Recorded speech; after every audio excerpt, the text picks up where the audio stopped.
I've been working on digging out some bacon from my teeth.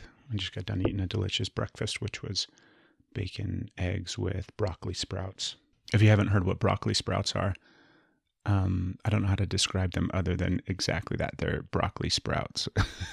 But you should find them wherever you're at and try them. They were pretty good. We mix them up in our eggs and throw them in smoothies and all sorts of different stuff. But give them a shot. They're yummy. Broccoli sprouts did not bring this episode of the podcast to you, however. So before we go any further, I want to give a shout out to Carlos and his team at Urban Float in Rehoboth Beach, Delaware. I was there for a little bit of time. I was there for quite a while, and I knew I wasn't going to be able to remember how to pronounce. I think it's Rehoboth. I think that's how you pronounce it. Anyways, it is a new float center opened up in Delaware, in Rehoboth Beach, Delaware. And they were awesome. Super great team there. They've got a beautiful center. I highly recommend checking it out, and you can go float there soon. But thank you, Carlos, for everything, as well as everybody at Urban Float, Rehoboth Beach. We're going to go with that, Rehoboth Beach. This episode of the podcast is brought to you by the Refinery Barbershop. At the Refinery Barbershop, you can get a haircut, you can get a beard trim, you can get a shave and a haircut, you can get the straight razor, super nice, trimmed up, looking like, what's the right word? Dapper, very chic. Chic is definitely not a good word to describe it. But it's a great barbershop located in Springville, Utah. So if you are one of our many, many, many local listeners and you happen to live down in the southern part of the Wasatch Front, go check them out. Once again, the Refinery Barbershop. You can find more information at our website if you click on sponsors. You can also Google them. You can also find them at, I think it's therefinerybarbershop.com. But all that information's online. You can go check them out. Show them some love. So on today's episode, my guest is Brent Jex. Brent just recently retired from a 20-year career in law enforcement. Him and I got the opportunity to sit down last year. I like to say last year, even though it was just a few weeks ago, but everything was last year now. Him and I sat down and we got to record this wonderful episode for you guys to listen to. And Brent had, like I said, a 20-year career in law enforcement. He taught a lot of classes and trained a lot of the police officers that go through the police academy here in Utah. So that's how I originally met him way back in the day when I first started my career in law enforcement. So it was kind of fun to get to sit down with him and engage and interact with him in a more personal way. Today is January 14th of 2019. It's Monday, January 14th. And just recently, I think it was a week and a half ago, we had another officer killed, and they just laid him to rest this past weekend when Brent and I recorded back in December. Same thing, it had been like a week and a half or 2 weeks prior to us sitting down to record this episode. Another officer had been killed.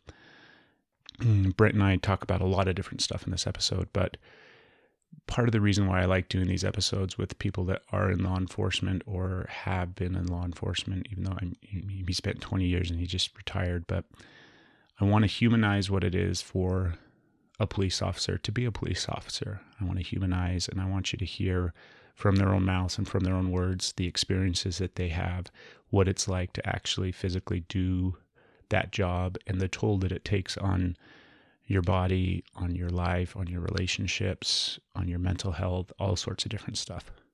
So that's the purpose behind me bringing some of these episodes to the podcast, so you guys get to hear that and keep that in mind. Last week was also Law Enforcement Appreciation Day. So regardless of wherever you fall when it comes to your opinions or your views in law enforcement, hopefully by listening to this conversation and listening to this man who devoted 20 years of his life to the profession, hopefully you'll walk away with a little bit different perspective. But I want to thank Brent for taking the opportunity to sit down and do it, and also speaking so openly and honestly during the episode, I think is a huge benefit. So thank you, man. I appreciate it. Everybody else, relax and enjoy, because it's another episode of the Podcast for Universe with your guest, Brent Jex. Here we go. You're listening to the Energy is Love podcast. Energy is love. The Energy is the Love podcast. The Energy is Love podcast. Energy is love. The Energy is Love podcast. The podcast for the universe. The Energy is Love podcast. This is it, man. You may hear the 2 rooms over is the like the elevator. Yeah. And so you'll get, It's no big deal. so Thank you. Thank you very, very much for taking the time. I really, really appreciate it. you bet. I know it's kind of a weird thing. I always laugh because for me, it's not weird because this is what I do. So it's like, but I always laugh when I reach out to people and they're like, yeah, that sounds great. And there's been so many people that I've talked to and I'm like, so do you listen to podcasts? And they're like, I don't know what a podcast is. And I'm like, okay. So I really, really appreciate it anytime anybody is willing to. And I start off every episode with the same question, and hopefully we'll get to a point where we can kind of talk, because I give you a little bit of, I was going to say feedback. It's not feedback. I gave you a little bit of an idea of what I like to do with the podcast in regards to when we talk about law enforcement and things like that. But the first question that I ask people, I believe, or I think that everybody, like across the board, the entire spectrum of people that exist out there, struggle when it comes to their mental well-being and their mental balance. I think it's just something that everybody deals with, faces, and experiences over the course of their life. And so I like to talk about that right off the bat so that that too can help change in some way, shape, or form the people that listen and hear people talk about it in an open, honest way. And so for you specifically, where do you struggle when it comes to your mental health, your mental well-being, just maintaining that balance throughout life? I think one of the biggest struggles, I mean, I never struggled with it, growing up, anything like that. Getting into law enforcement, it was I think what starts the struggle is that notion that trying to separate work from home, and that work is so dynamic at times, and trying to maintain a relatively normal, air quote, normal home life. And that's difficult. That's difficult. And so as you get deeper into it, and let's be honest, different things affect people differently.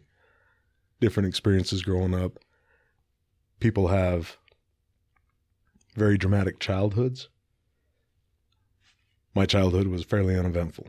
I mean, it was all just the normal ride bikes, wreck on bikes, do stupid stuff, look back 20 years later and go, man, how did I survive that? Things like that. My first real conflict came when I was a cop, and that's kind of, for me, that's where it picks up, and that's where started. The resolution had to come from. Yeah. How long were you in law enforcement? 20 years. 20 years, man. See, it blows my mind that I remember when I started, it was thinking like, man, we just got like 20 years, right? 20 years, 20-year retirement. It's going to be sweet. And how recently did you retire? August. So that's like nothing. Like that's still, like you're still kind of. Well, so the crazy part was I remember starting off and I knew that, the 20-year retirement, and I was like, well, that's dumb. Who would go at 20 years? Yeah. A couple of years later, I'm like, okay, I can see the 20, I'm still going to do, 30 or 40, because I don't want to leave. And then the last 5, I'm like, oh, come on, 20, come on, 20, and so it was really kind of interesting. And that's why, one of those things I kind of disagree with the notion that, we're having a hard time getting applicants. And I believe that the retirement is a piece of that, but it's not everything, because I know that, well, let me throw a caveat at that. The newer generation, they may be totally thinking about retirement. I just know that it wasn't a big deal for me until I was into it probably 4 or 5 years before it even started to register. So maybe with the new generation, the retirement is a big deal. I don't think it is. I think like the whole, like even society as a whole, that whole dynamic of you're going to work a job, the same job for 20 years, and then you're going to retire from that job. I think that dynamic has shifted and changed in culture as a whole. Sure. Do you know what I mean? Where people don't even look at things that way anymore. It's not uncommon for people to have multiple careers over the span of 20 years and then still not be retired, still just kind of in that space of what am I doing next? What's the next thing that I'm going to be doing? Yeah. Yeah. I can see that. Yeah. I can't even imagine, like, because I was in law enforcement for about 8 years. I didn't have nearly as long And that to me seemed like an eternity, right? And it was after about 4 or 5 years in, I'm like, fuck, it just is, I'm never going to make it to 20. And it wasn't even really my goal. There was definitely a point at there was a time where I'm like, yeah, this is it. This is what I'm going to do for the next 20 years. I'm going to retire from this. I'm always going to be a cop. This is my life. And then, no, it turns out it wasn't. Change of plans. Yeah. Well, and that's the thing. I think there's that element of cops that they hit like that 12, 13, 14 year mark, and they're just like, they're so vested into it. They're like, it'd be stupid for me to get out now because all I have to do is another 8, and then it's another 7, and then another 6. And meanwhile, they're just kind of racking up different things, different feelings. They're, I think some of them completely disengage from policing. They're like, look, I'll show up, I'll take that call, and then I'm going to go hide out until the next one. I mean, they don't do anything really proactive. And then you've got that element where I know guys that have gone strong into it for 40 years, and they were just as much of a shit magnet at 40 years as they were at 1, and then you got everything in between. And like, there are a lot of, that's the thing that I think people need to realize, is that we are not all the same personality. We are not the same. You can have 10 different cops in the room, and we're all going to laugh at the same stuff, but our personalities are drastically different, and the things that motivate us and the things that bother us, the things that, that appeal to us are all going to be different. So there's so much, like, even just in the couple of minutes that we've been talking, I'm like, oh God, there's a lot that I want to fucking ask you about. I want to pick your brain on. Because I had a conversation with somebody recently. It was somebody that was on the podcast, and when he found out that I used to be a cop, he had all of these questions. And I'm like, yeah, I don't know. I mean, I've got my take on it. I've got my perspective. And I'm going to ask you some of those same questions because I want to get your take. But I want to go back to, so you had a normal life, quote unquote, right? Yeah. And then you start being a police officer and you start experiencing some of the things. And at what point did you realize, or when did you start to have the realization that some of the things that you were experiencing were affecting your home life and were affecting you as an individual? You know what? It wasn't until 2014. Really? Mm-hmm. And that's like, I mean, like 15 I was 16 years at that point? I was 16 years in. And because in my mind, see, our mental well-being was never discussed. I mean, it was just lock it away, man up, all that same stuff.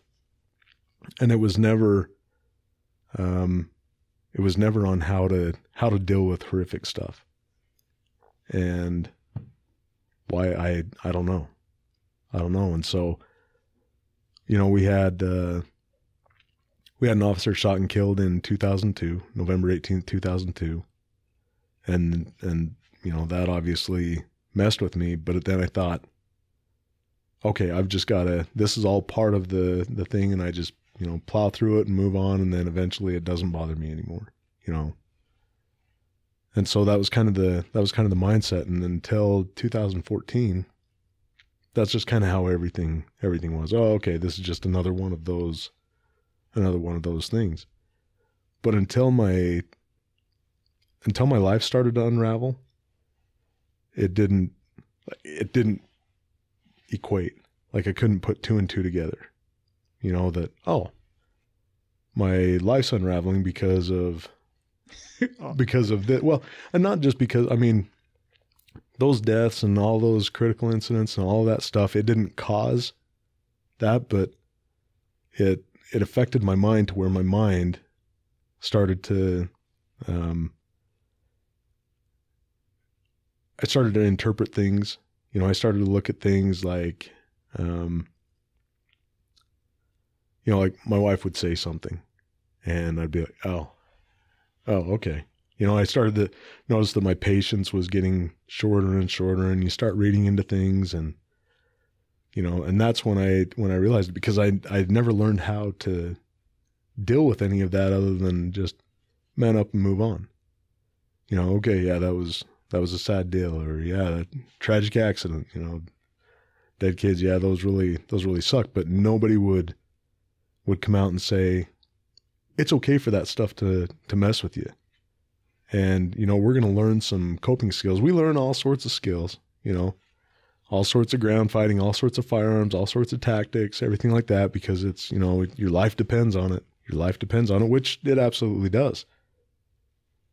But we never took that same philosophy and applied it to how to deal with the things that we're on, because the mentality in the profession, and it's still a drastically changing, even all the headway that's come over the last few years, there's still that perception that, the strong ones make it through it.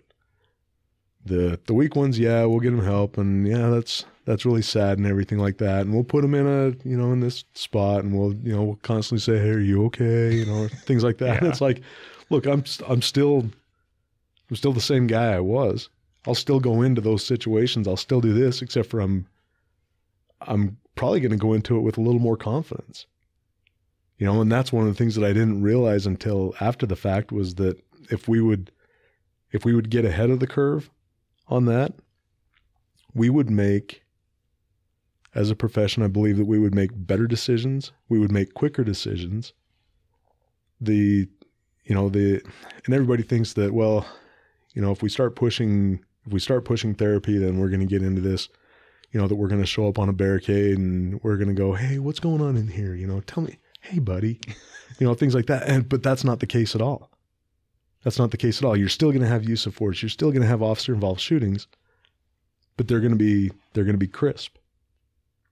It's kind of like those, you get a officer involved shooting where you're dealing with a shootout, cut and dry, right? Bad guy shooting at me, I'm shooting back. We're going dynamic all the way. The problem that I see that has developed is that we're kind of in this mode of we beat up the mind for years and years and years. A situation has to be read and interpreted. And we know that from scenarios and things like that officers react differently. It's kind of that definition of fear. It's automatic. I can't tell you not to be fearful. You have to tell yourself not to be fearful. And that's based off your circumstance, your understanding, your perception, and how you're reading it. A lot of time fear gets based off what your abilities are, what your training are. And that's why newer officers are going to make different decisions than experienced officers. We've seen that across the country. We had a couple of shootings back in the Midwest where, we had one shooting and one near shooting, but the circumstances were nearly identical. The difference was the years of services of the officers involved. The shooting was completely justified, tragic, but justified.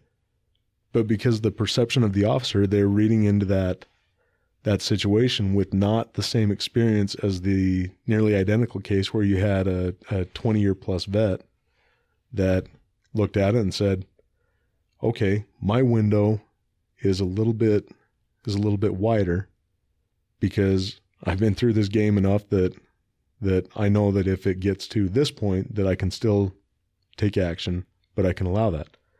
The younger officer, it's kind of a scenario like rattlesnakes. Okay. Baby rattlesnakes deliver more venom when they bite. You're at much more risk of dying from a bite from a baby rattlesnake than you are from an adult.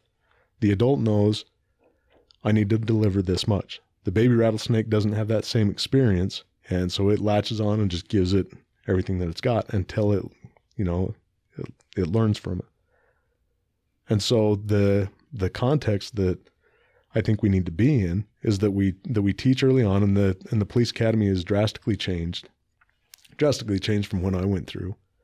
They do a really good job over there of now covering mental health and, and making sure that you're taking care of yourself mentally.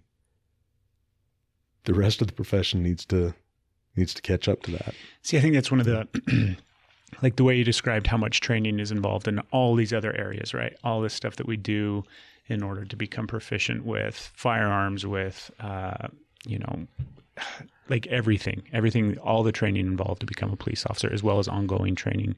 Like, I don't remember any training that involved like, how are you feeling? Why are you feeling that way? What are you going to do with that feeling? Mm-hmm. And I think that a lot of times, like you said, you're just supposed to be able to do it and continue to do it regardless of what you just experienced or what you just went through, unless it's something big. Like if there's some big event that isn't the run-of-the-mill everyday kind of thing, then you might have some extra help around that big event. But even that, like if you are involved in a shooting or some critical incident that happens, right, the help that takes place around that event is still super minimal and doesn't really give you anything. It's almost like a half-ass Band-Aid.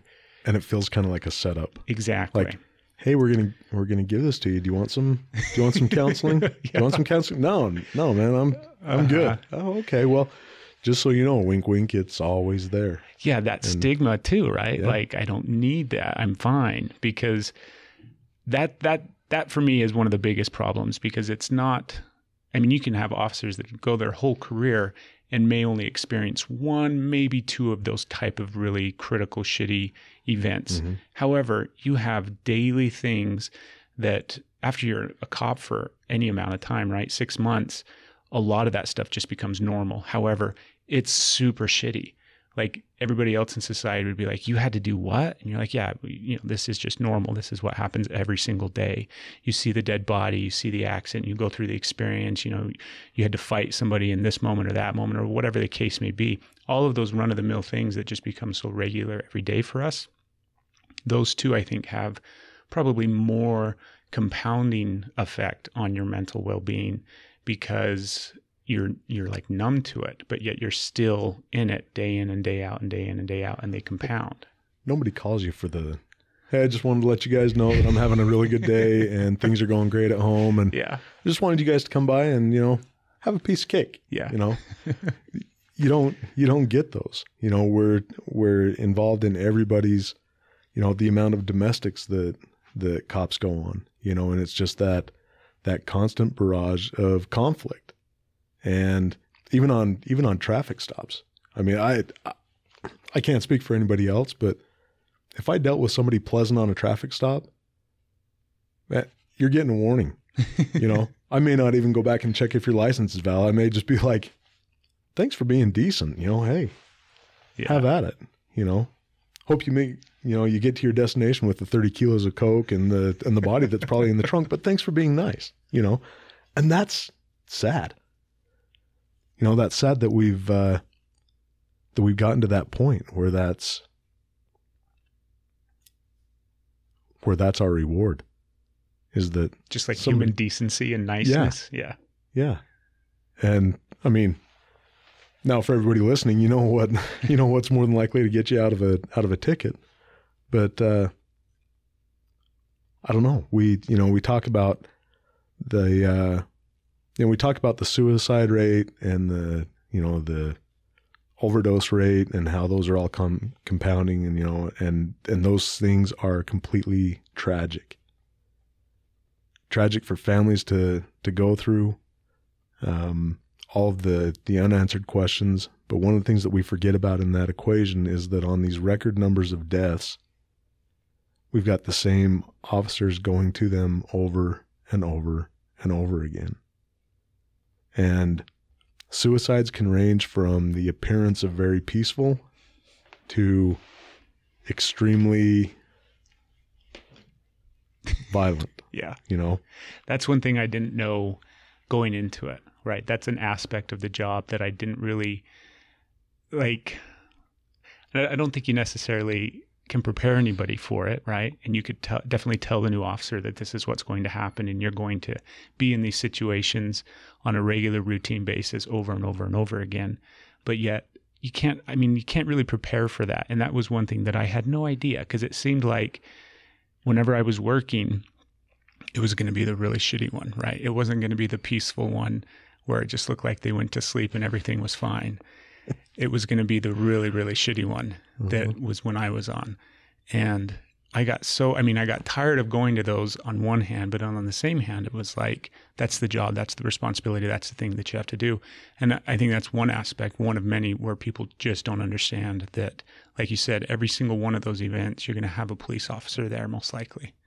And they're going to have to go through that experience in some capacity. See, and I kind of lucked out on the dead body side, because I had an FTO that, in fact, I had a couple of really good FTOs. I mean, they were really good trainers. And I remember my very first dead body. We went to an apartment complex. Nobody had seen him for, I think it was a little over a week. And before we, so pull up and everything like that, we're approaching we get out of the car. My FTO goes, okay, look, chances are, here's what it's gonna look like. If it's better than this, then look at it as hey, that wasn't as bad as what I thought it was going to be. He goes, but you got to understand that this is how, because I didn't remember jack from the academy. I know that we talked about dead bodies, but it was more about just don't start rearranging stuff, and don't start picking stuff up, and don't mess it up for the detectives. And so as we're walking up, he's like, and it's probably gonna stink, and he holds out a little jar of Vicks, and he was like, just trust me, just pop a little bit of this under your nose. And I'm like, okay, that's weird. So I put it on, and I'm like, oh wow, I've never put Vicks under my nose before. Well, we go in, and it's a really good thing that I did, because what a body does. But even then, even kind of picturing, okay, he told me about the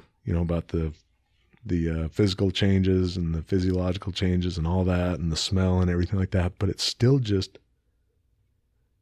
different, and that didn't cause me any weirdness. I didn't go away from that going, man, what am I doing? I was just like, okay, well, it's just something else you got to do, right? Yeah. Now I'm like, okay, I wouldn't jump for joy and volunteer to run into that, but I didn't have any lasting effects. I didn't have no nightmares, no second thought. It was just, you always remember your first dead body. And, but the suicides were different. The suicides were different because on one hand, I mean, the first dead body I went to, he died of a heart attack. But the suicides were different because you go in and it's just a different mindset. And I've talked to people that were like, well, a dead body's a dead body. And I'm like, a dead body's not a dead body. I mean, when I was in the gang unit, we'd respond on gang homicides, laying there, balls in them. And that to me was just like a heart attack. The thing with the suicides is that you look at it and you start thinking, what is going through their mind that this seemed like the only way out. And that was a different dynamic until I went on my first police officer suicide. And that one, I'm like, wait, we do it? I was like, that. And I was completely lost on that. I was like, it didn't make any sense to me. Like, I couldn't figure out what would cause that, but we didn't talk about it. It was just, man, that's really sad. They must have been right at the end of their rope. And I'm like, yeah, but there's just no words for it. And I was still pretty young. It was before I went into the gang unit. And I don't know, it was just that segment of it was different. I mean, I was fine on traffic accidents, and and all those different avenues, but the suicides were different. It impacts you different. So yeah, I totally agree.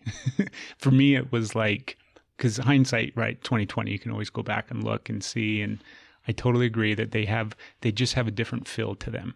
Like, it's almost like a different energy is present in that space. When you go in there, you're like, oh, shit just feels different here. Yeah. Even if it was, because a lot of times I'd end up going to ones that were really quick, like, it just happened and they called or something like that, the people that were still there. And even the ones that weren't like that, the ones that you would find days or weeks afterwards, there was still something in that space that you're just like, this just feels different. It's a weird thing to be in that environment. When did it start? Like, so you talked about 14 years in, when did it start to unravel, and in what way? Like, what do you think it was? Or how did you start to notice it? Just subtle little stuff, or? Yeah, it started off with some subtle stuff. It was actually after Police Week in 2014.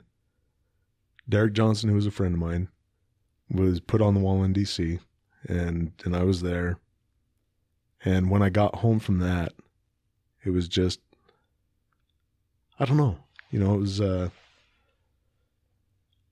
I found myself just a little bit agitated, just kind of not having as much fun in environments that I should be having a blast in. It was still fun, but it was, things still getting on my nerves a little bit. And then it was almost like each passing week, I'd get a little bit more annoyed. And, we took a family trip in June. Yeah, middle of June. We went back east to see my brother, and I was a little more ornery then. And one of the things that I noticed from my standpoint, that my wife was being a little standoffish. And in my mind at the time, I was like, what pissed her off? And so I'm like, oh, okay, you want to be pissed at me? Okay. I can play that game, and so the barriers start going up, and then she'd start to complain about the barriers. And rather than look at it and go, okay, well, I'll stop being a jerk, things like that, in the right mindset. Because one of the things that surrounds law enforcement is divorce. And I'm like, oh, okay, I guess am I on the divorce track? I don't know. Man, if I am, because I've had some buddies get completely hammered on that. I mean, they just got raked over the coals on it. And I'm like, and so all of a sudden I start getting a little bit defensive. She hasn't said anything, but I'm starting to pick up on some vibes. How long have you guys been married? Now 23 years. So she's been with you the entire time that you've been a police officer. Okay. The entire time. So I'm starting to look at this, and I'm starting to go, okay, she hasn't said anything yet. And the logical person would go, okay, what do I need to do to make this better? And sit down and go, hey, you know what? I realize that I haven't been acting the same. For some reason, not in my mind. I don't know if it's the cop mentality, and that's why we have so many divorces. But I start going, okay, well, I need to start protecting myself in this. And by protecting myself, I mean, okay, well, if just in case it's headed down this road, I'm going to stop investing in the relationship. I'm just going to start putting, put walls up around my heart, put walls up around my mind. And I'm just going to be like, whatever. If it goes down that road, then whatever. If she doesn't kick me out, then okay, whatever. And then it just starts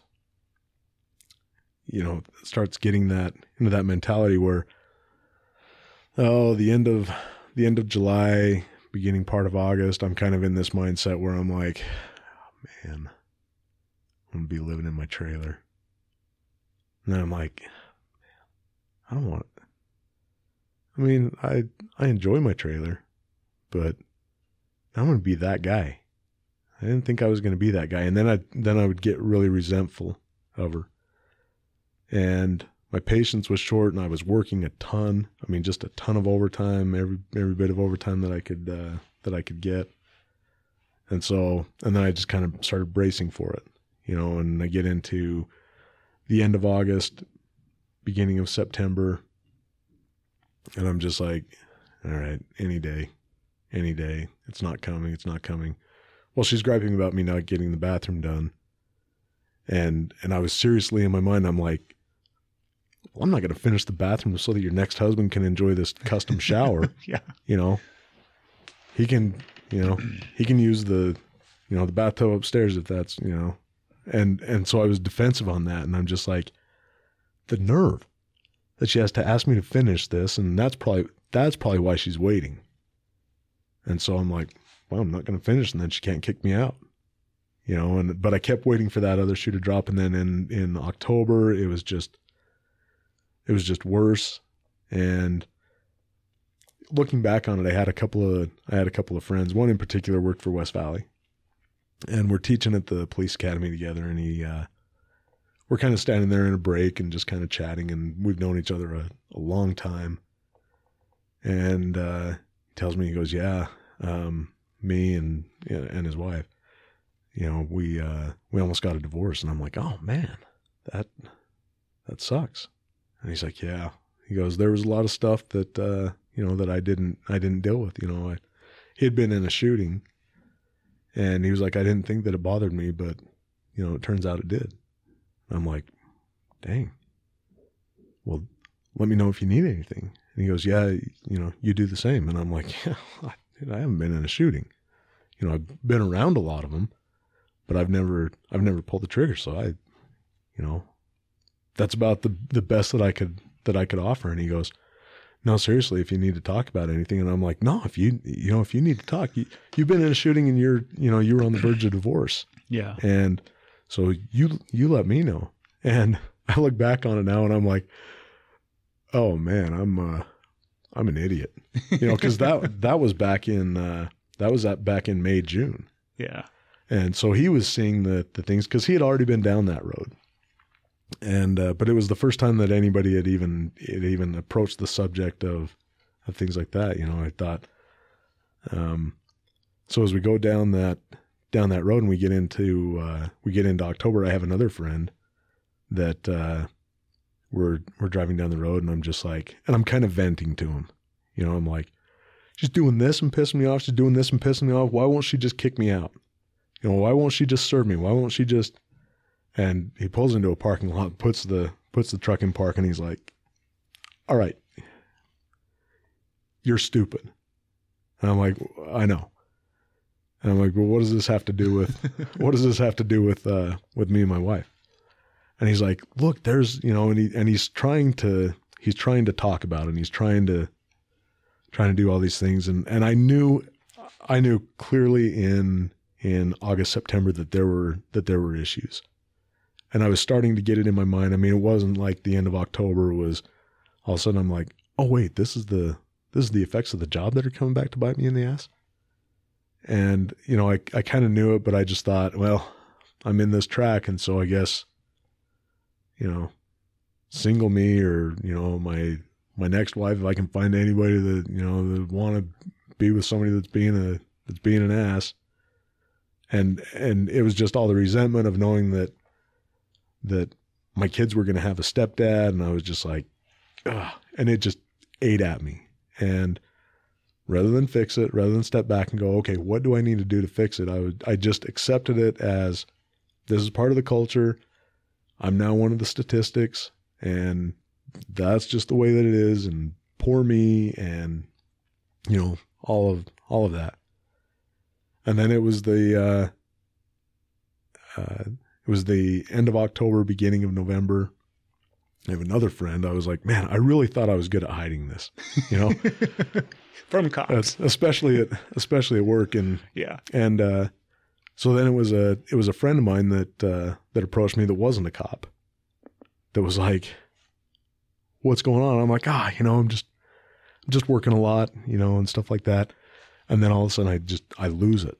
And I'm standing there in my living room, you know, he came over to my house, and I'm standing in my living room. My wife and kids weren't home, and I'm just bawling. And I'm like, this is stupid.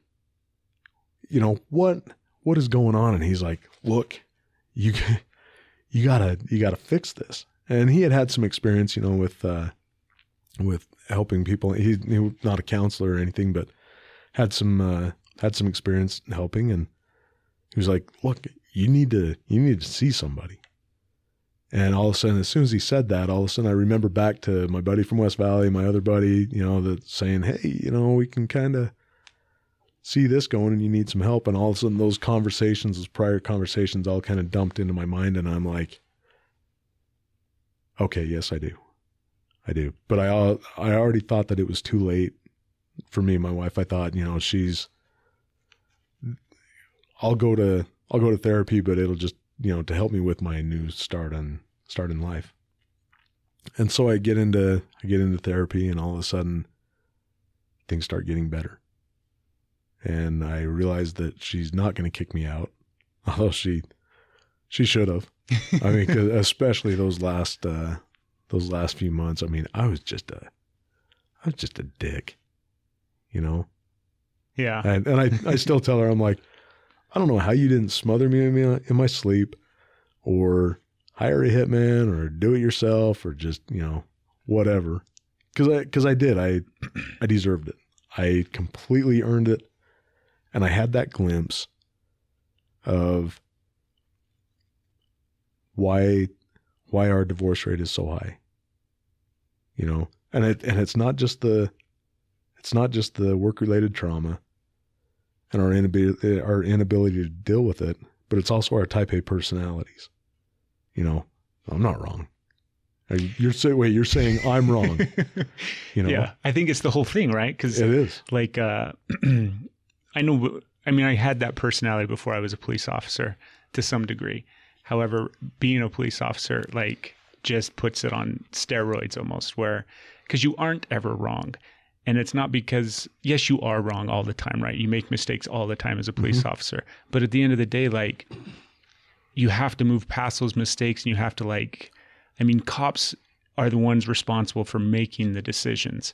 And good, bad, or indifferent, like, we always have to make that decision, right? And a lot of times it's not easy. They're difficult decisions, and they have to be made instantaneously. Well, but you look at it, and what's the penalty if we're wrong? You know? Yeah. If you're wrong, if you make a mistake, it can cost you your job, it can cost you your freedom, it can cost you your life. A prosecutor makes a mistake, what do they have? They got immunity. They can make mistakes all day long, all day, every day, and all they have to do is go, can't touch me. You know, so they're a lot more free to make mistakes. Our administrators, they make mistakes, but they're also the ones making the rules. Yeah. You know, so the penalty for a mistake is so much more drastic, because when it comes to cops, we have a society at large that is very unforgiving. You know, we've got lawsuits being filed against cops because of their demeanor. You know, you didn't treat me special enough, therefore I'm going to sue you and hope for a settlement. And so now what have we done? We have spent billions of dollars on body cameras. You know, and I got my whole philosophy on those, and it all goes back to instant replay in the NFL. You know, that stupid NFL instant replay got us to where we have to have seen everything, and regardless of the split-second decision or those external dynamics, we have cops getting disciplined because, okay, in the middle of this gunfight, you said this word, or you told this person, you yelled at this person, and that demeanor. And so our ability to vent on things, our ability to process traumatic scenes, you know, and it's a long thing of you know, dark humor. You know, dark humor is a way for us to. When I first started, you could joke about something as a way to get through something, and if you were somebody on the outside looking in, you would be like, "Man, what is that?" But it's, you know, it's just kind of that process. Well, with body cameras, you can't do that anymore. So even our ability to vent and to offload some of that isn't there because, man, you shut off your body camera to try and deal with something. Now you're getting disciplined on that, and so we've taken the profession and everything is under a microscope to where you can't be wrong, because if you're wrong, we're gonna hammer you, and so we get locked into, well, you know, damn, the torpedo's still, you know, full speed ahead. And this is such a bigger systemic problem that affects everybody. It's not just law enforcement. It affects everybody, to the way that we're treated, to the way that we treat people, to the way that administrators involved, to the way that we interact with other people, to the way that politicians interact with us, and, you know, all of those things. It's this giant ball of something, you know. It's craziness. Giant ball of something, but everybody, you know, the problem that people look at is, well, the fix for this is we just need to monitor the cops. Yeah. You know, we just need to do this, and it's perfectly okay to call us anything that you want. You know, it's perfectly okay to just make stuff up and stuff like that. And let's be totally honest about it. There are, out of the 900,000 cops in the country, there's a certain percentage that just should not be cops. And if the public understood that, we don't want to work with those guys either. You know, we like working with people that have that got into this for the same reasons that we did, that have the same level of integrity, that want the same thing on the other side. But I don't believe that the argument today, I think that's that cops like that are scapegoats for the bigger problem. You know, and I think there are a number of different problems. And I think the lack of personal responsibility is a big one. I remember when I first started, we took a kid home that got caught spray painting graffiti on a wall by the train tracks. So we take him home. And I felt very confident when we left that kid wasn't going to do it again. You know, because he was, well, let's put it this way. The parents held him accountable to the point that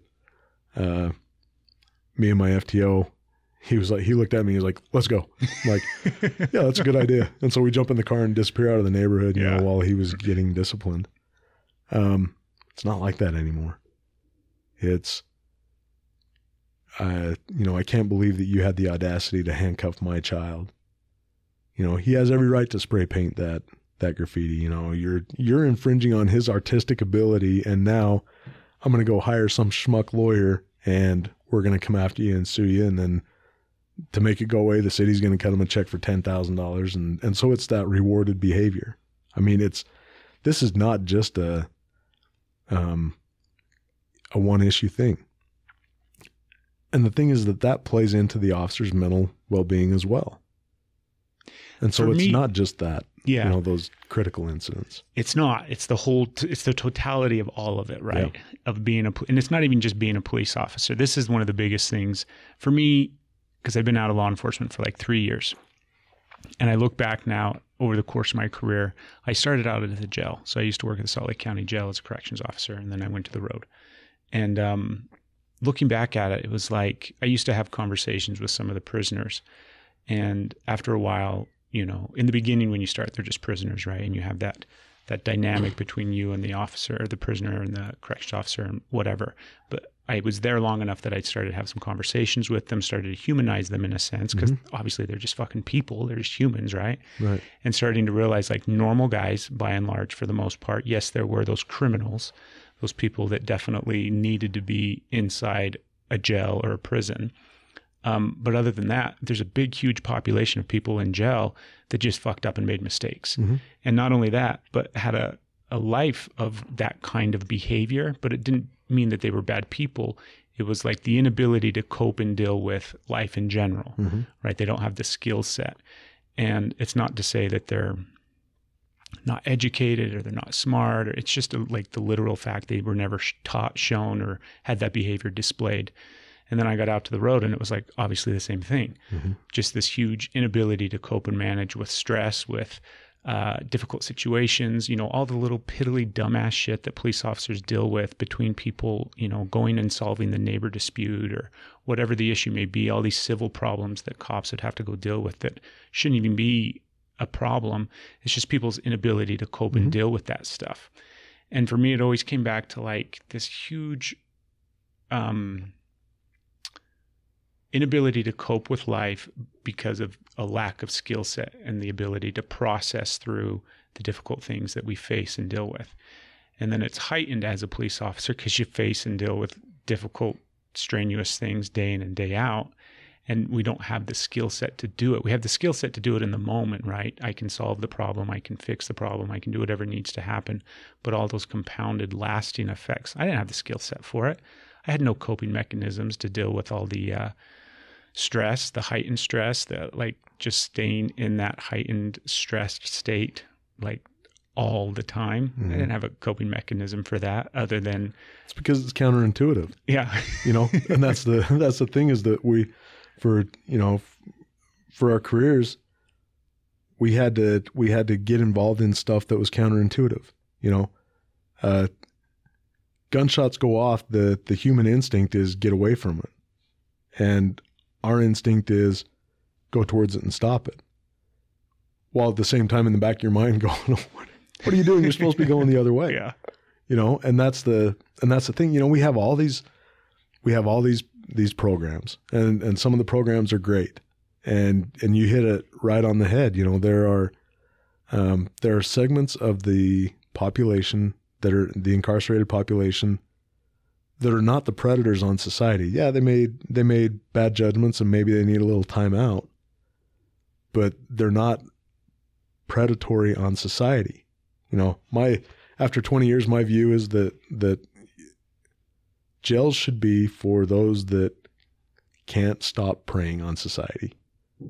And I don't care what it is. I don't care if it's the guy that can't stop stealing or the guy that, you know, that's killing people or, you know, that's, you know, repeated assaults.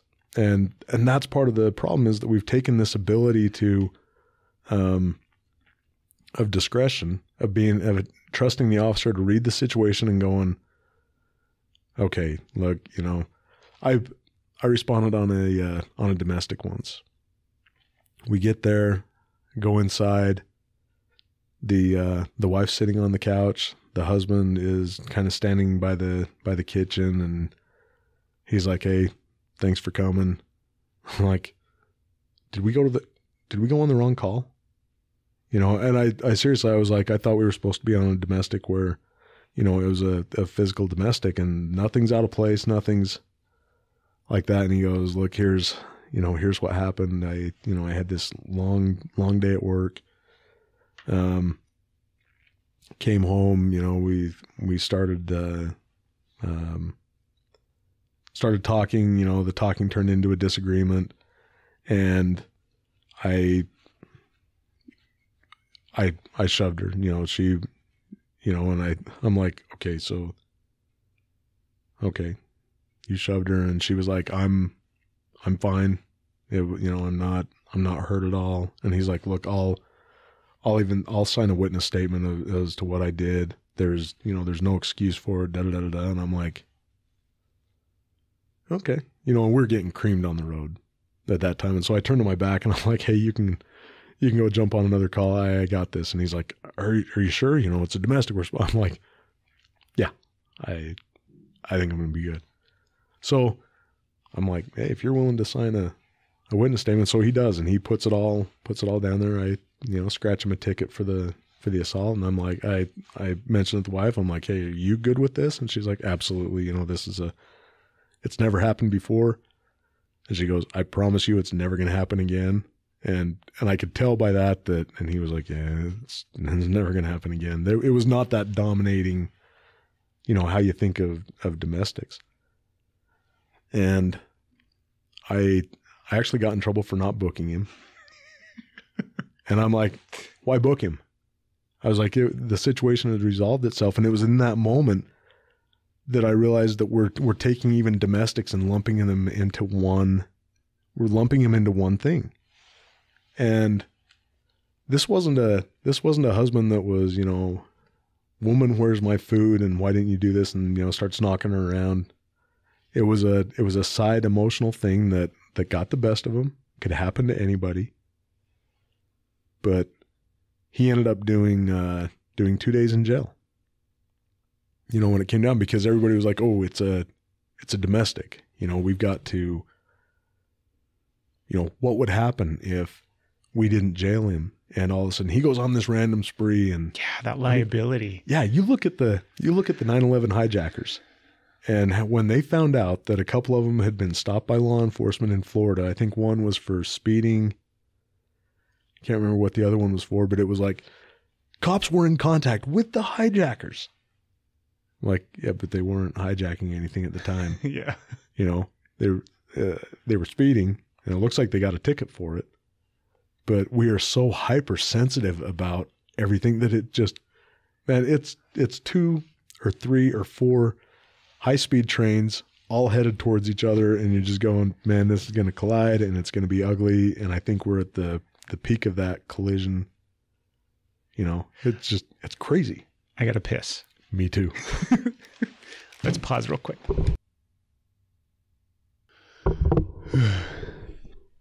So, pee break taken care of. Whew, I feel so much better now. So we're going to solve the issues facing law enforcement today in the next 20 minutes. Okay. What do you see as something that, like, if you could pick one thing that could be changed in the culture of law enforcement with police officers and agencies across the country, what do you think that they could change today that would have a massive impact moving forward? Younger leadership. Younger leadership. Yeah. Younger leadership. And it's not to say anything about, I've got some really close friends that are chiefs and sheriffs. And some of them are really good, really good chiefs and sheriffs. But it's still a different mindset, and what we see chiefs leave one agency and just go to another one and just go to another one. And it's like, okay, we get it. You're going to be a 40, 45 year chief. I get it. But they operate in the same ways. We get locked into this way of doing things, and it's like promotions. I don't know if you ever tested. I remember my first sergeant's test, and by the way, in my 20 years, I never promoted. A lot of it has to do with my FOP involvement. But it was an act. It was just, okay, everybody dance around, da da da da da. Oh yeah, we're giving it to him, and we do that same thing with chiefs. We do these big nationwide searches. Everybody come here, so that we can say we scoured the country. We had 175 applications. People really want to be the chief of this city. Look at West Valley. You have a guy, they bring in a guy from Covington, Kentucky. So people listening, like, West Valley is a huge agency here in the Salt Lake Valley. Right. Yeah. It's a really fun place to work. When I was in gangs, we spent a lot of time in West Valley. Yeah, it's got a stigma attached to it for sure. It's a great place to be a cop. I'm sure it's a fine place to live too. they have a controversial shooting, and the new chief they bring in from Covington, Kentucky, where he wasn't exactly beloved.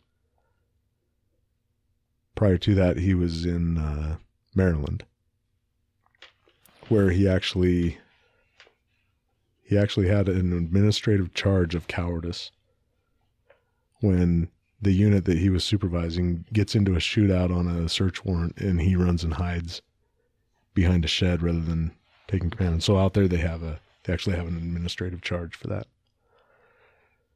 But West Valley brings him in.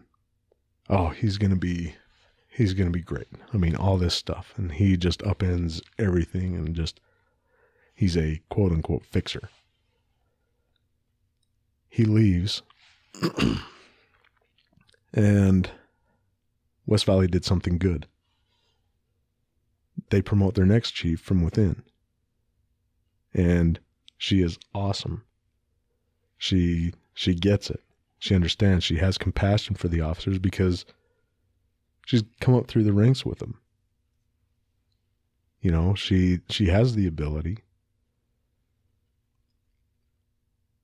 Agencies and cities and everything, they need to trust that a little more. You know, because what brings in leadership, if you can't inspire the troops, sorry, you're not a leader. You're a manager. And we need more leadership in law enforcement. We need to be, we focus so much on finding a chief that's been to the FBI National Academy. I'm sure it's a great course, but come on. You know, and I got friends that are FBI agents. And so if any of them are listening, Yeah, but I'd say this to your face. That's not police work. Yeah, I mean, Do you know what I mean? They definitely have their place. Yeah. But training chiefs is not one of them. We lose the body for 3 months straight. They bring back, I'm sorry, weird ideas.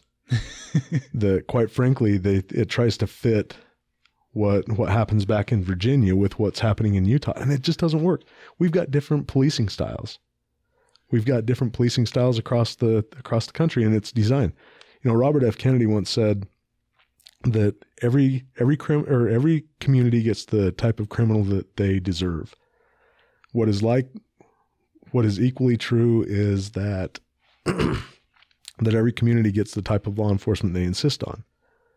And what he was saying with that is that, you know, kind of a two-pronged thing, but the second part of that was that the communities dictate what the law enforcement services are. And when we start to pander to that, you know, we start to look for chiefs with PhDs, and we don't want to promote leaders. We want to promote the guy that, you know, that spent the last 2 years on duty getting his master's degree because he's got a cush assignment, or, you know, it's a lieutenant that wants, or a sergeant wants to be a lieutenant. And so we pay, and I believe that education is important, but it's not everything, you know, and we start looking on paper for our leadership rather than looking to the ranks. And every agency, I've had the ability to interact with most agencies across the state, and every single agency has people in there that have that natural leadership ability without the title. You know, where they'll look to the leader in critical times rather than the supervisor, and if the supervisor happens to be that leader, then that's where they look. You know, I looked at this past week with the funeral of Officer Romrell, who was killed in South Salt Lake, which is just, it borders Salt Lake City. Also another fun place to play. I look at the leadership of their chief during that whole thing. And I've known Jack a long time. And that was leadership. In those command staff meetings, he had this whole time, this past 2 weeks, he has had the well-being of his officers at the forefront of everything. It wasn't, well, we need to get bodies on the street. You know, we need to get, Sheriff Rivera, she offered her her officers to help cover anything like that. And he took her up on it. Said, yeah, that'll be great. I'll let you know when we're ready to come back, because that was him and his assistant chief, him and Dwayne. That was their concern. And that means so much to the guys, and it transcends, and they come out of it better, to where they can recognize the community support, and it actually builds a better bond with the community, because you don't have the resentment of the officers being forced back. So you have a chief that actually cares about his officers. Yeah, and it's a novel concept. In some way, shape, or form that's what his focus is, his fucking officers. That's crazy talk. It's exactly. Yeah. It's not in what the political consequences of that decision were.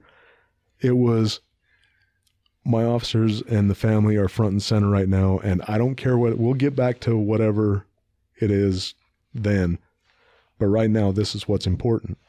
And I told him afterwards, I'm like, man, if we could duplicate you and and spread you out through there, that's one of the biggest things, is a change in leadership. I mean, when you take a pro team, when they want to go a different direction, they don't bring in the same coach that they just fired.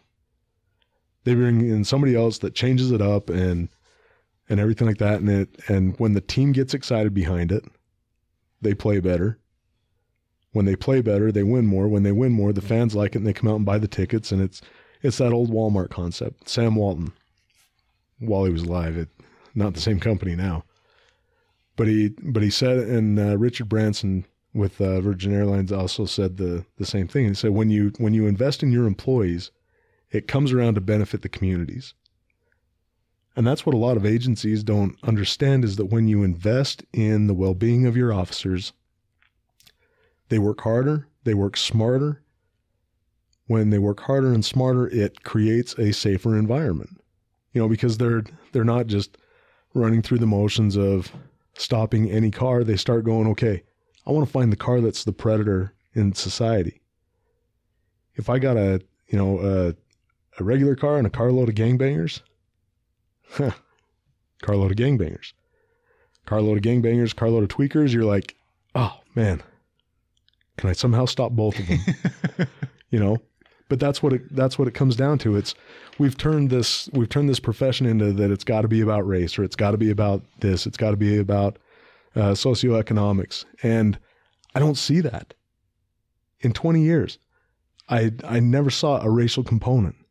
I never saw that we treat,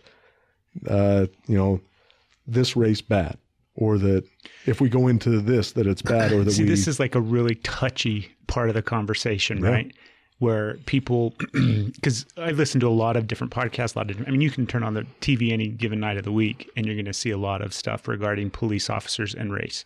And I think that it's justified from one perspective, right? And then you have this other perspective, mainly like an actual police officer. And I would agree with you. I never saw that play out. And I think part of it is because of the community that we're in, right? The state that we're in. And I'm sure that there's other parts of the country where it may be more prevalent. However, sure, I think that, because one of my favorite questions people would always ask me is like, well, do cops profile? And you don't want to profile if you're like that whole thing of like profiling people and be like, yeah, 100% police officers profile, but we're not profiling for the stuff that you think we're profiling for. I could give two shits about what the color of their skin, where socioeconomic, I don't care about any of that stuff. It's like I profile for danger and like predators, right? Mm-hmm. I'm looking for people that are committing crimes. I'm looking for people that need to be stopped. And whatever color they are, whatever car they drive, I don't care. I don't see any of that stuff, even though, I don't see color. Of course I see color, but that's not what I'm looking for. Right. I'm just looking for danger. I'm looking for the bad guy. And they come in every shape, form, and color that exists. And that's what police officers, the vast majority of police officers, I think, across the country, that's what they're looking for, and that's what they're profiling for. But then we want to call it something else, and we want to label it something else. And yeah, well, it's that behavioral profile. Mm-hmm. I mean, if something comes up, like if I have a car pull up next, what's the first thing you do when a cop passes you? Speedometer, side mirror, is it, I don't think I was speeding, and I would do that as a cop too. Yeah. you know, I'd get a trooper behind me. Yeah. And I'm like, okay, my windows are a little darker than what's allowed. Are they gonna, okay, let me run through, you know, and you start doing this and you're watching and, you know, and it's fine. And so that was one of the things that always kept it fresh for me, you know, whenever I'd get behind a car is I'm like, okay, because we all do the same things. And the guy that refuses to look up and it's an intentional, you know, like where he's almost breaking his neck not to look at you, but he doesn't want to make eye contact. You start going, okay, I wonder what he's up to, you know, and then you start looking at those behaviors. And sometimes it's just, okay, they're just nervous. And I saw that much more with Caucasians than I did with any other race, you know, that methamphetamine element. But you know, that's when we get into the, you know, the immigration debate and all this stuff about the communities, it's just a false narrative. You know, I hate our profession being drug into the political games, you know, and trying to score points on both sides, you know, and cops are doing this and cops are doing this. And, you know, we take maybe, and everybody always points to one example that was, you know, well, this cop was racist. Yeah, there's definitely shitty racist cops out there. Yeah, that's, you know, I don't know if you ever studied Martin Luther King era and the marches down in Alabama. Phenomenal stuff. One of my favorite authors is Malcolm Gladwell. And I don't know if you've ever read any of his stuff, but it's awesome, you know, because he talks about not only the what was his name? Bull O'Connor, who was the police chief down there when all these things went on. But he talked about there's a very famous photo of a canine that looks like it's biting an African American boy in the middle of the riots down there in Birmingham. Malcolm Gladwell goes in and dissects the whole thing, you know, and says, well, that's not really what happened, and you had the march organizers and the vast majority of the African Americans that are portrayed in all the portraits or in all the photos of that were spectators. You know, it was, hey, what's going on? The boy actually left school to come and look at it. The canine handler, the boy kind of comes up to the dog. The dog does what dogs do, especially in that environment. And the handler is actually pulling back on the leash, you know, like trying to stop what's happening. But that doesn't fit a narrative. And it goes back and forth both, you know, on both sides of it. But if people would just let us do our jobs, you know, from administrators to politicians to, you know, to press, just let us do our jobs and see what good can be done. Yeah. You know, let's remember, we've got enough stress on the stuff that we respond on, all this other external stuff. Just let us do our jobs. Give us a chief that'll let us do our jobs. Now you screw up there. One of my friend's dads gave a quote. He was a Air Force, or I'm sorry, a Marine pilot. He retired as a colonel. I mean, he like Top Gun type fighter pilot. And we were talking one day and he said, you remember that gondola, I think it was in Italy, that the fighter jet severed the wire and everybody in the gondola falls to their death. And the fighter pilot, I mean, he got charged for that. And the defense in it was, I had no intent of doing that. It's not like I saw it and went, you know, let me go and cut it. And he goes, there are just some mistakes that we're not allowed to make. The problem that we have, and I completely agree with that. The problem that we have is that we try and fit everything. And by we, I mean like society and agency heads and things like that. We try and put everything into that. We treat it like, you know, something inadvertent, and we treat it as that we went on duty and robbed a bank. And it's dangerous because we've gotten out of that standard where understanding mistakes, and it's a problem on both sides. We call for, we want everybody locked up until all of a sudden we're in the hot seat. And then, if we were to say, I want everybody that I arrest to be jailed for life. And yet, okay, I made a mistake. Hey, have some compassion on me, have some mercy on me. It doesn't work, right? But yet we still do that as a society. Lock everybody. We go through all this jail reform and prisoner reform, and we got people lining up to sign on to this, free everybody or lock everybody up, and this and that, and this was my idea, and yada yada yada. Nobody's asking the cops, or nobody's paying attention to what we have to offer, because the vast majority of cops that understand that there are good people that make bad decisions.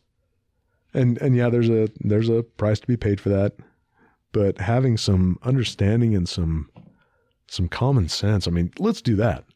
Let's bring common sense to the criminal justice system. What a novel idea. Yeah. Just some plain old, that two situations aren't the same. And just because that guy went to jail for 20 years doesn't mean that this guy has to, as long as it's not based on protected status. As long as that guy didn't get a light sentence because of his race, or that guy got a heavy sentence because of his race, or their status. I know people out there want to think that economics is not a status, but did you ever cite a city council member? No. Man, you cite a city council member, and all of a sudden, I remember one of our motors, cited a brand new city council member, and the city council member didn't complain. She went in to pay the fine. She was like, a great lady. I mean, very, very pro police. She just goes in to pay the fine, and the court clerk's like, "What are you doing?"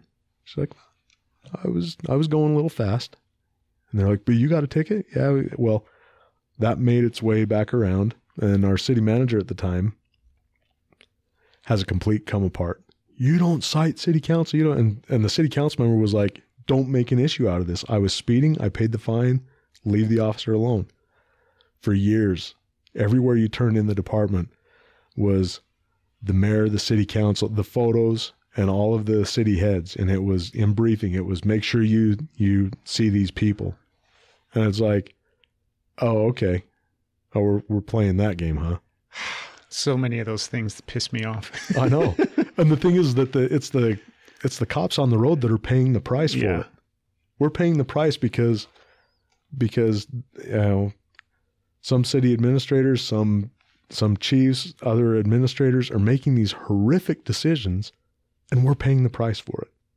That's where it gets old. That's why we can't recruit anybody, because it's not the shine's lost on it. So last question for you. Yeah. What would be, if you could tell everybody out there something that they may not realize, like if you could, when you see a cop drive by you, or if you know a police officer, or when you're thinking about police officers, what would be the one thing that you would want people to know that you don't think they know? One thing that they don't realize, just to take into consideration? That you have no idea what that officer's just been on. We have this expectation there. Everybody remembers all their interactions with law enforcement. I remember my interactions with, I grew up in a small town, and I remember the cops that were there, and I knew which ones I liked and which ones I didn't. And those interactions, they stay with you, and you don't get a second chance to make a first impression. But just have a little bit of, and I would say this to the officers as well, that the people that you interact with, whether it's whether it's a citizen or whether it's the officer, you don't know what they've just experienced. And have a little bit of compassion and understanding, and listen to them a little bit. You know, I think if we were to listen and appreciate the circumstances that each other's in, I think we would go a lot farther. You know, I think if we got to the point that we could have conversations and realize that it's okay to talk to people about why they do things. You know, we spend so much time trying to meet the elements of a crime that we are not given the opportunity to have the ability to look at the reasons behind it, you know, and to have some understanding to that. Likewise, on the dealing with law enforcement, we expect that our experience at another time, maybe even in another state with a law enforcement officer, is going to be exactly the same that it is now. And just have some personality, and realize that it's okay for your personality to come out. You know, don't go up to him and do the, you know, if a cop walks into a room, don't do the, oh, he did it, or anything like that, because you're going to get a very sarcastic, that's funny. We hear that thousands of times. So if you're listening, don't do that, or you're going to get another sarcastic look. Be genuine. Be genuine with me. If you're appreciative, tell them, hey, thanks for the job that you do. If you're not appreciative, I probably wouldn't say you guys suck, you know, or else make sure that you're under the speed limit, make sure that your car's registered, make sure you're not deviating from your lane, you know, things like that. I think slowing down on both sides, right? Because Exactly. the whole caveat of like, you know, you don't know what that officer just came from. Because the reality is he can go from one of the worst experiences in his career and 5 minutes later be pulling you over for speeding. Something that's going to fuck with that officer for the next 20 years of his life and keep him up at nights and potentially lead to his divorce or lead to his suicide or whatever. He can go from that and 5 minutes later be pulling you over for speeding. That should change and that shouldn't happen. But the reality is that does happen. So take that into consideration. And then also, officers, remember, like, you know, there's plenty of times where I know that I've left my house having just fought with my wife, dealt with the kids, whatever the case may be, having a horrible day. And if I would have got pulled over right in that moment, it would have been a little sketchy. So, and I know we're running short, but that's okay. For me, when I would make a traffic stop, I almost had a rule that if they're crying, I'm sorry, that doesn't work with me. I mean, if it doesn't work at home, it's not going to work with a stranger. But at the same time, there is a fundamental difference of telling when somebody is having just a bad day, and this is just that cherry on top, and just that, you know, there's a difference between I'm crying hoping that I get out of this ticket, and this is just a bad day. Yeah, like the straw that broke the camel's back. And I've, on more than one occasion, and I was taught this by one of my trainers, and I converted those instances to, hey, don't worry about the expired registration or whatever. Are you okay? And just, no, hey, vent. You know, if you need to yell at them. I remember telling one lady, she was so frustrated. She was frustrated with her kids. She was frustrated with her husband. She was just getting away. She was just like, I've got to drive. She didn't have her driver's license. She left without her purse, everything like this. Everything was, the van was expired, which was one of the reasons why, you know, because her husband was like, oh, I'll take care of it. I'll take care of it, you know, like we do. And it was just that ultimate bad day. And she was just like, I'm just so mad that, you know, that I'm like, you can hit me if you want. She's like, I'm not going to hit you. I'm like, no, just hit me right in the vest. I mean, just hit me in the vest. You know, don't punch me in the face if you can avoid it. But if it would make you feel better and release some of that, punch me. I'm not gonna arrest you for it. And she stops and she looks at me and she's like, you would seriously let me punch you? I'm like, if it'd make you feel better, yeah. was like, unless you're secretively like really, really strong, and then I'm going to, break a rib or break my sternum, and then I'm going to have a hard time explaining that. But I'm like, yeah, I mean, if it helps. And she just kind of sat there for a minute and she took a deep breath, and I'm like, look, just take a deep breath. I'm not going to impound your car. And I mean, they were like 4 or 5 months expired. I'm like, I'm not going to impound your car. Just take a deep breath and peel back and look at what's important in life. We end up having a conversation for about 15 minutes. Dispatch keeps checking on me, and finally I'm like, just stop checking on me.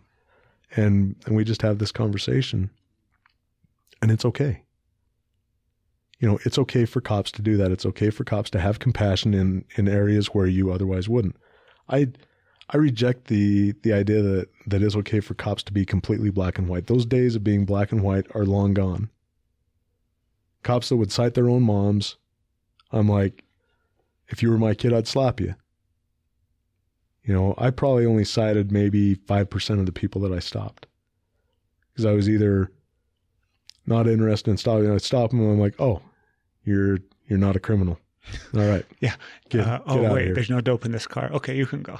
Yeah. Yeah. There's no dope. You're not a gang member. you don't have a warrant significant enough to, I'm like, I'm not interested in that. I want the guy that I'm getting guns, drugs, felony warrants, stuff like that. It's okay for us to have compassion on each other. It's okay for the public to have compassion on law enforcement. It's okay for law enforcement to have compassion on the public. And let's fight the common enemy. Let's fight the common enemy.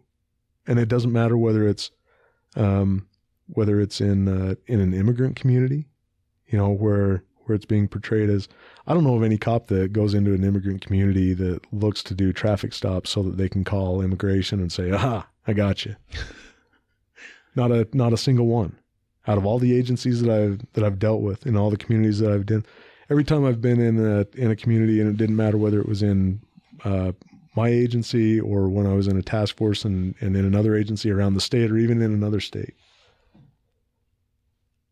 I liked the interaction of being in those communities.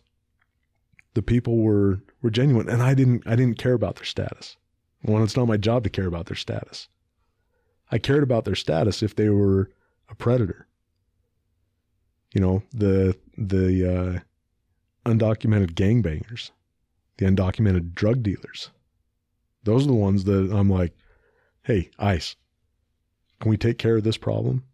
And I'll tell you what, to back up ICE, we had on more than one occasion, in fact, on one we were doing a search warrant, and the guy, the suspect wouldn't cooperate. He was kind of being,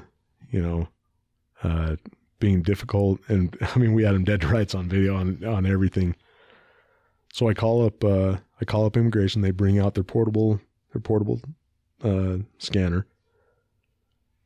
They're like, okay, this is who it is. He hasn't been deported before, but yeah, he's not here legally. Like, okay. And all of a sudden he's like, I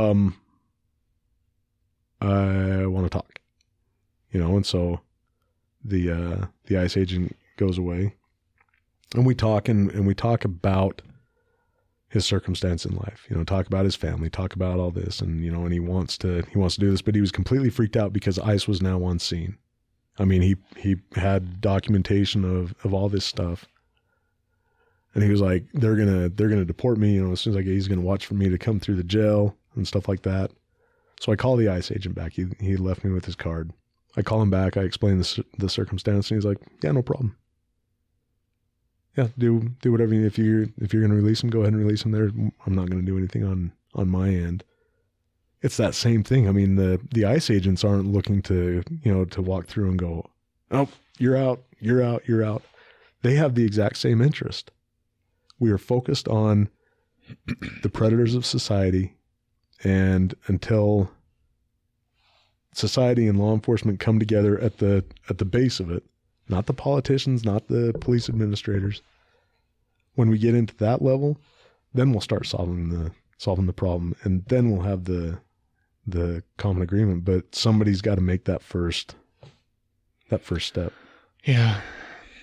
Brent, I think you'll have to come back on the podcast again down the road because we fucking sit and chat forever, man. Yeah. I really I'm appreciate retired. it. I got nothing but time. Nothing but time except for when I got charged the honeydew list. Well, thank you, man. I appreciate it. Yep. Our mental well-being was never discussed. I mean, it was just lock it away, man up, all that same stuff. So I get into therapy, and all of a sudden things start getting better. But nobody would come out and say, it's okay for that stuff to mess with you. You can have 10 different cops in the room, and we're all going to laugh at the same stuff, but our personalities are drastically different.